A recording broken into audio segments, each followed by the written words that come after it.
Gente, uma coisa interessante é como que o evangelho alcança diferentes povos, de diferentes línguas e diferentes tribos desse mundo.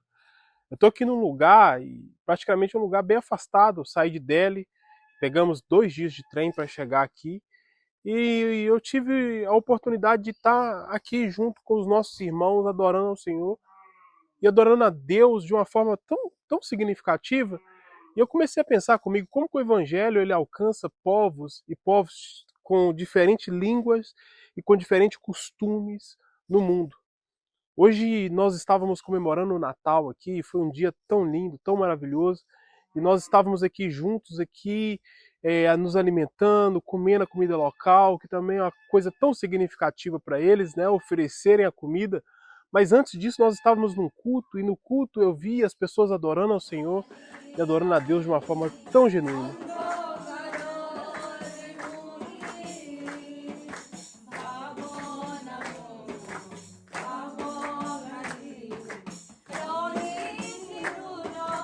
E quando eu abri a Bíblia e fui falar com eles a respeito da palavra de Deus, eu compartilhei com eles Isaías 53.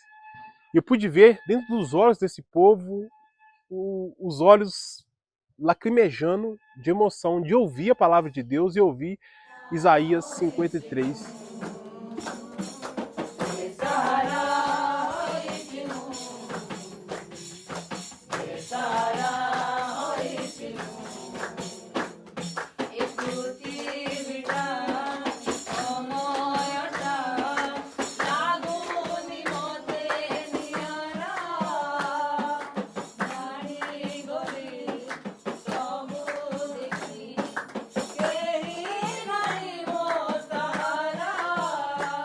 Como que essa palavra tocou tanto no coração deles e como que essa palavra fez um bem para eles hoje, foi algo literalmente incrível.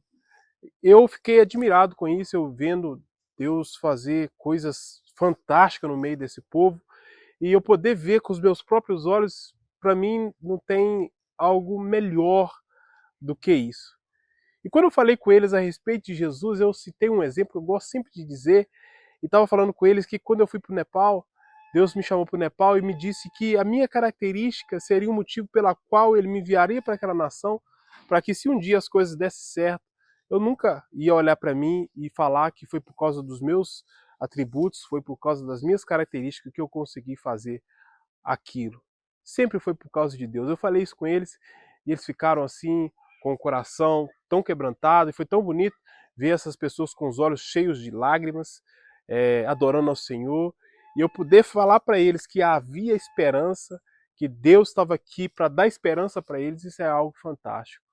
Nós estamos prestes aqui na Índia a ser aprovada uma talvez das maiores leis contra a conversão e contra o proselitismo religioso em todo o país. Na Índia nós temos alguns estados que já são proibido o proselitismo religioso. O que é isso? Proselitismo religioso é a conversão do hinduísmo para o cristianismo.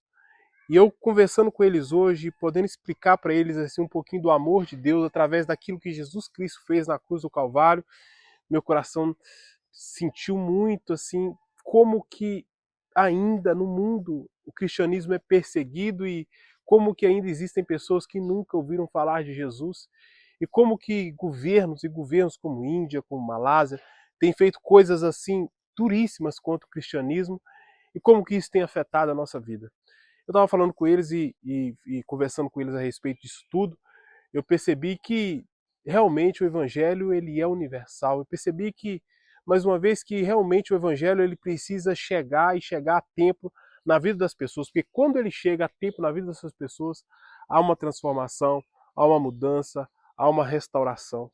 Então nós estamos próximos aqui ao Natal. É uma data tão importante para o cristianismo, mas também nós estamos próximos talvez de uma das mais duras pauladas contra o crescimento da igreja na Índia, que é a lei anticonversão. Nós temos na Índia alguns estados que essa lei ela já existe, como alguns estados como que já tem até pessoas presas por causa da lei, dessa lei, mas também nós temos alguns estados na Índia que ainda são livres a pregação do evangelho. Se essa lei passar nas próximas semanas, Eu creio que a igreja da Índia vai passar por um período muito difícil, onde muitas pessoas provavelmente serão presas, serão talvez julgadas de uma forma muito dura pelo rigor dessa nova lei. Mas eu creio que Deus ele tem um propósito e um plano muito bonito para a Índia. Então, pensando nisso, eu gostaria de compartilhar com vocês um pouquinho das imagens dos nossos trabalhos aqui na Índia, um pouquinho de como que foi os nossos cultos. Você pode perceber que são coisas muito simples e aqui na Índia dá muito certo, os pequenos grupos são onde as pessoas se reúnem para falar de Jesus, para adorar a Jesus, para adorar a Deus de uma forma tão simples, mas também de forma tão eficaz, onde eles podem ali escutar a palavra de Jesus ali, talvez pela primeira vez, e muitas dessas pessoas eles não são cristãos, são hindus, que vêm porque sabem que nessa casa tem oração. Então, os cultos aqui, eles são basicamente assim, os cultos nos lares. E as igrejas, elas nascem do seguinte forma aqui na Índia. Depois dos cultos nos lares, a gente consegue reunir um grupo maior de pessoas e a gente consegue então construir uma igreja, consegue então ter um espaço onde a gente consegue levar as pessoas para estar ali adorando o Senhor juntos. Os cultos nos lares aqui na Índia é a maior ferramenta de evangelização que nós temos. Nós temos na Índia mais de 750 línguas, e só na região que nós estamos aqui tem mais de 30 línguas. E hoje eu tive um contato com pessoas que trabalham com tradução da Bíblia. Eu estava vendo como que é um trabalho tão difícil, tão demorado que é o trabalho de tradução bíblica. E eu estava aqui olhando as pessoas adorando o Senhor, eu estava tentando conversar com eles na língua deles, e muitos deles não entendem nem mesmo o hindi, entendem um outro idioma, um outro dialeto.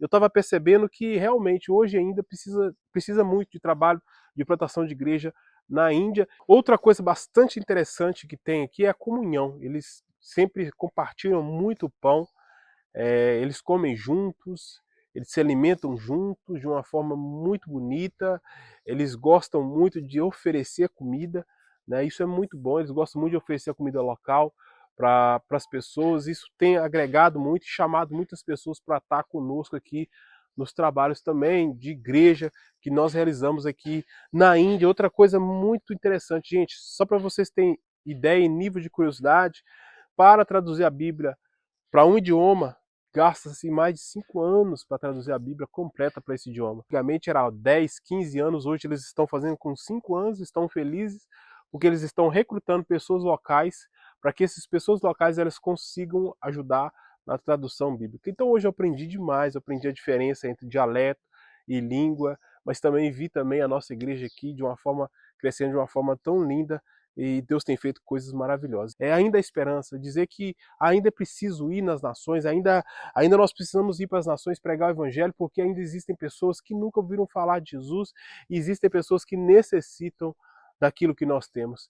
Mesmo a Índia, hoje, talvez passando por a dificuldade que eles vão passar nos próximos dias, eu creio que a obra de Deus aqui nessa nação ainda nem começou. Deus tem muita coisa para fazer nessa nação. É uma nação extremamente populosa, com muitas pessoas. E todas as vezes que eu piso na Índia, todas as vezes que eu passo uma temporada aqui na Índia, eu tenho experimentado assim algo sobrenatural de Deus e algo novo também. Eu vejo pessoas que literalmente assim precisam literalmente de Jesus assim, olha, sabe, Jesus genuinamente simples na vida delas, mas também vejo pessoas que estão adorando ao Senhor de uma forma tão linda. É uma nação assim riquíssima, culturalmente riquíssima, um povo muito bonito, de fé genuína em Jesus, é um povo que precisa muito do Evangelho. Então, só gostaria de compartilhar isso com vocês e dizer que há esperança, dizer que as nações da terra estão abertas e pedir para que vocês orem pelas igrejas na Índia, que mesmo hoje, talvez sendo aprovada uma das leis mais rígidas contra o cristianismo, mesmo assim, eu creio que a Índia será um celeiro para abençoar as nações ao redor aqui, ao redor da Índia. Que Deus abençoe vocês